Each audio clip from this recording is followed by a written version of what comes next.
Hello, everybody, and thank you for tuning into the Liberty Report. With us today, we have Daniel McAdams, our co-host. Daniel, good to see you this morning. Good morning, Dr. Paul. How are Good. you? Looking for peace and prosperity. Let's do it. Let's do it. And, every once in a while I make a prediction, and sometimes I get a lot more credit than I deserve. It's sort of accident because I probably quoted somebody else. But anyway, there's something I've said over the years, which is not brilliant at all. It's just a little common sense.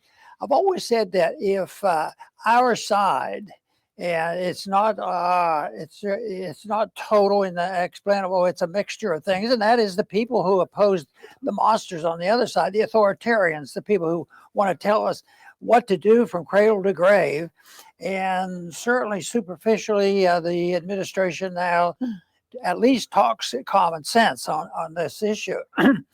But I've always argued, and this is my point, is that when the time comes where it looks like we've gained some steam on, competing with the people who are absolutely obedient to the deep state and always expanding government, have no knowledge about the difference between authoritarianism and liberty, that it'll get nasty. And they'll say, boy, and I think the speech that Trump gave the other day, the fact that some of the most decent things that he was bringing out, and you have to realize that some of that stuff is politically motivated. Yeah. But I'll tell you what, compared to the what the Democrats did, it sort of explains things, because I've argued that our problems are, we have a financial bankruptcy, but that comes from a moral bankruptcy. And I think they were expressing, and they see that, and when they get very defensive, in a way, Trump, if anything, has drifted more toward defending a moral position, where Democrats, the worse they get, the more immoral they seem to get, or it's so heartless. So that is it. And now, right now, they're fighting back because there's been a lot of activity. I think they're just in their organizations in shambles. What do we do now? Yeah. It used to be easy. Just call Biden, and he always. So here's a headline from Politico. Trump administration ordered to reinstate thousands of fired USDA workers. Huh. I didn't know he could do that. And I guess the Democrats didn't like that. But the thing of it is, they're talking about this, the pros and cons, and are the courts allowed to do this, and what's the president allowed to do? But the one thing that seems to be absent for me in this particular issue is it's not dealt in the area of constitutionality.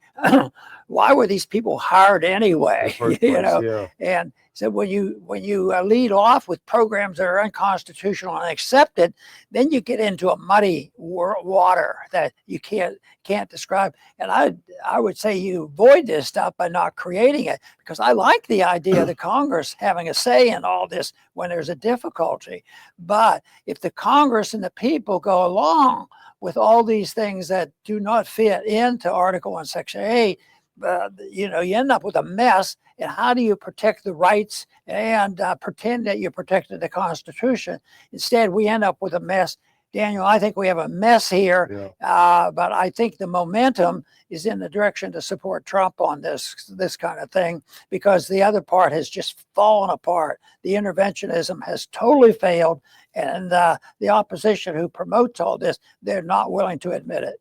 And exactly, Dr. Paul. There's been, in these couple of months of the Trump administration, an unbelievable pace of events, an unbelievable pace of change now that's happening. Not all of it we agree with. Not all of it is good. There are some glaring problems. Nevertheless, some amazing things have been happening. One of them is this radical attack on bloated government. And we saw it with USAID, whether you get rid of 90% of your employees and nobody knows the difference. It's funny because that's what Trump did when he took over Twitter and turned it into X. He fired most of everybody and nobody noticed. So that's what they've been trying to do. But people have said from the beginning that there's about a 3-month window for him to be able to really do this before the other side starts to circle the wagons, starts to do some pushback. And I think that's why we're talking about this today. If we can put up this clip. Now, there's many indicators. We just chose this one. Trump administration in order to reinstate thousands of fired USDA workers. As you mentioned, this is the pushback, and it's the beginning of the pushback. And I think the solution, and we'll talk about it a little bit later, is to push ahead as fast as you can, because I think the time is running out for them to really make some changes. Yes, and it does excite them. I'll tell you that. And they're all holier than thou and taking care of the poor people. And the evilness of Donald Trump, they'll keep doing that. Yeah, they'll do that. But you know, some of the things that they did to defeat him or destroy him, over his first term in office, and certainly in between, and certainly in the campaign and ever since. But they never change. It isn't that they come up with a program and say, this program is failure. We shouldn't have done this. They don't have anything. Yeah. I mean, they never come out and say, well, we made a mistake in Ukraine, and we're making a mistake here, and maybe we should be better at balancing the budget. Yeah. And I like independence, and I'm sort of interested in listening to Fetterman because he just blurts it out because he's not afraid to offend his colleagues. Yeah. and a few other sentimentalities. Yeah, that's true. He did say something yesterday about that, about how they've got nothing. Well, let's look a little bit into this Politico article. This is what it's all about. Put that next one on. Thousands of fired workers at the U.S. Department of Agriculture must get their jobs back for at least the next month and a half. The chair of a federal civil service board ruled Wednesday, which is yesterday. The ruling said the dismissals of more than 5,600 probationary employees may have violated federal laws and procedures for carrying out the layoffs. And if you go to the next one, Kathy Harris, she's the chair of the Merit Systems Protection Board. Politico reports this is a blow to Trump administration effort to drastically and quickly shrink the federal bureaucracy. And this is a key part too. Although it only applies to the USDA, it could lay the groundwork for further rulings, reinstating tens of thousands of other probationary workers whom the Trump administration has fired en masse across the government. And now this is, we've talked about it before, Dr. Paul, this is the low-hanging fruit, because the people, by definition, they're probationary employees. That means they're subject to being fired. They don't have that permanent guarantee of a job. By definition, they can. And so it's a little bit confusing that they're being fired is a problem, because that's the definition of the status that they're in. Nevertheless, this is a way to get things done quickly. And now this pushback, this reinstatement, is going to be a problem for the administration. Well, I'm disappointed. Instead of having the debate I won, how did it get started? Well, they started an unconstitutional program. Now they're working out the details. Oh, well, we have a way to settle that. Well, there'll be somebody that will substitute for the Constitution. We don't talk about that anymore. That's an old document. But here, when they go to the chair of the Federal Civil Service Board, that must be an important position. They take over the Congress and the president and everything else. And Kathy Harris, the chair of the Merit System Protection Board. I like the idea of checking on merit, but merit should be checked by the people who are their supervisors in a free market economy and allowed to do the things to reward merit. But here it is.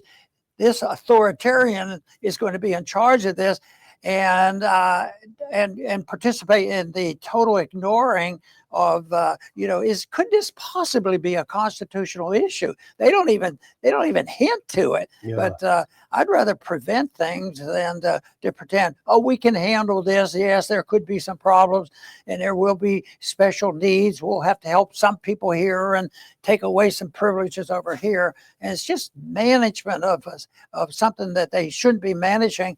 And yet we have a rule book and we have a guide, and it never crosses their mind that how do these things happen? Yeah. Well, I think maybe it's just my sense of humor this morning, but there's a slight element of humor in this story as well, I think. If you skip a clip and go to the one that's starting meanwhile, because Harris, this is the woman, Kathy Harris, she said, you got to hire him back. You can't get rid of him. Meanwhile, President Donald Trump is separately trying to fire Harris herself. She's fighting in court to keep her job because a federal law limits the president's ability to remove her from her position. And you go to the next one. Now, this is how the whole thing came about. Her ruling came in response to a petition filed by the special counsel Hampton Dellinger, who serves as a watchdog for the federal workforce. He argued to the board that the USDA's claims of performance issues appear dubious. And here's another bit of humor. Trump has also tried to fire Dellinger. Like Harris, he's protected by federal law from being arbitrarily fired and is fighting in court to hold on to his job. Now, this is another part that is the troubling thing if I were the Trump people. Dellinger welcomed the stay Wednesday and telegraphed that he is exploring the possibility of seeking similar short-term protection for thousands of other probationary workers beyond the USDA. This is a big danger that he is going to expand this to the other places where they fired. Maybe USDA, those 10,000 whatever people they fired, put them all back in. This is a real problem. The president doesn't seem to have the ability to shrink the government. Talk about the definition of a deep state. You're fired. No, we're not. It's pretty amazing. I think they are becoming, and they are, I think, desperate already. But this is more or less the beginning of the pushback. Yeah. And I think it can get pretty darn vicious. They might even lie about stuff, and they've done that before. Politicians have a habit of doing that when they get into a problem. So I believe this is going to be around. They're going to think up other schemes to do it. And let's just hope that things like this happen in many societies. And too often they end up with violence. But when you mix this kind of stuff up with people getting poorer and unjustifiably suffering from an economy that both parties contributed to, because this, is as bad as the Democratic Party has been, and the more they spend money, the truth is, if you look at the last 30, 40, 50 years of our foreign policy, I tell you what, it's been bipartisan. If you look at who has supported the Federal Reserve, it's bipartisan. Yeah. Who supported the deficit? It's been bipartisan. Yep. But it's not a very healthy thing politically to say that right now, because I always would say, I would kid. They said, do you think we ought to just have a third party? And I used to kid and say, no, we should have a second party. But right now, I want to be more cautious, because there is a little bit of difference now. You can't deny that what Trump is advocating and trying to do versus these clowns who think that they can never change their way, and it's just pursue all this activity and pretending they can solve these problems. So this is, I think the lineup is getting more precise, and I think there's going to be more anger. And let's just hope people don't think they should use violence to settle these disputes. No. And well, the pushback, there's a solution to this pushback, and you're never going to believe who's got a good solution. This is going to shock you. Put on that next clip. This is from Eric Doherty. New Senator Rand Paul, Republican of Kentucky, calls on Congress to make all of DOGE's cuts permanent, to which Eric Doherty says, do it. Go to the next one. You'll never guess who Senator Paul had lunch with yesterday, Dr. Paul. Our favorite DOGE guy, Elon Musk. This is from Axios. Rand Paul pitches Elon Musk on a plan to slash spending. This is a brilliant plan, in my view, because we've talked about this before, Dr. Paul. The problem is the issue of precision. Congress has appropriated the money, and they want to force the president to spend it. There has to be a congressional solution to that. It cannot be done at the executive branch. Or maybe it can be, but we haven't seen that very evident yet. So Senator Paul has come up with a plan to deal with the rescission issue. Now go to the next one. Here are a couple of points on it. Very important. So no decisions have been made, but there is some early general support for the idea being pushed by Senator Rand Paul after the lunch. And this, I like this, an infamous deficit hawk. He's an infamous deficit hawk. That sounds like it's a bad thing. An infamous deficit hawk, Paul pitched Elon Musk on a massive rescission package during a lunch on Wednesday, he told reporters. Such a package would undo federal funding already approved by Congress. The bill would only require 51 votes to pass the Senate, so no Democrats are needed. Paul said specific numbers weren't discussed, but he'd like to see 500 billion. Musk, quote, was elated at the idea. Senator Josh Hawley told reporters, I didn't realize it could be done at 51. So really exciting, great solution. He sat down with Elon. He didn't invite us, but that's okay. We won't hold a grudge, but because he came up with a good idea. If my memory serves me correctly, years ago, it was put into the law that Congress had the authority, to anytime there's a regulation, they could bring it up and have a vote and get rid of it. They could stop it anytime they want. And I think they said, "Oh yeah," and I think after 20 years they did it one time. Yeah, exactly. So, but this might get a little bit more attention. Yeah. The problems we have are much more severe. Maybe Yeah. more people will open their ears now and take a look at this. But we shouldn't call them a radical. I forget the word they use. It's a great. Well, I get a T-shirt. Brand should get a T-shirt that says that on it. But that's a great solution, and it's also encouraging to see Congress act. It's also encouraging to see them doing what they need to do, and it's led by Senator Paul, and I'm sure over in the House, Congressman Massey feels the same way. So this is how you fix the problem. Yeah. So I'm going to close out now, Dr. Paul. If you put that last one up, we are getting close. We are in the ninth inning or the eighth inning, maybe the seventh inning. America in the Age of Trump 2.0, our March 22nd conference down here in Lake Jackson. We've got Tom Woods, we've got David Stockman, we got Jeff Dice, we got Representative John Duncan, we got Ron Paul. It's going to be a great event. America in the Age of Trump 2.0. Get those tickets. Come on down. You can go down and do some fishing at Freeport if you want. Go down to Surfside Beach. There's a lot to do down here anyway, and listen to some great speakers. I'll put a link there in the description for you to get those tickets while they last. And over to you, Dr. Paul. Yeah, and Daniel, I think we have to be careful because things are moving quickly. What if there is more success and a certain senator gets along with Elon Musk and the president, and all of a sudden magic happened? Could it be before our conference, all the problems are going to be solved? Or do you think history is on our side of saying, no, you guys can stay busy? We think there will be a problem. Human nature is such. But hopefully they'll be greatly reduced, the problems that we deal with. And I have over the years tried to explain to people who get the message and say, yeah, this is terrible. How are you ever going to do it? Isn't it too complicated to understand? And the whole thing is the truth of the matter is, it's not that complicated. Government interventionism is one big thing. Authoritarianism is another. And the Constitution is very clear on defending liberty, not being the policeman of the world. And it's very understandable how we got into this mess. Even the Constitution is pretty clear that only gold and silver should be used as legal tender. And maybe we wouldn't be into the welfare warfare state and fighting these battles out. But the one thing that's on our side, these battles aren't so quiet. There is so much inflation that people accept it. Just send me more money, print the money. We can handle it. If we've handled it for the first $36 trillion, we can do it for another $36 trillion. Well, less and less people now are believing that. And that is why the message of liberty and limited government is so important, and to explain that it is not complicated. Yes, it could hurt some people. They might lose their job because they are not doing anything.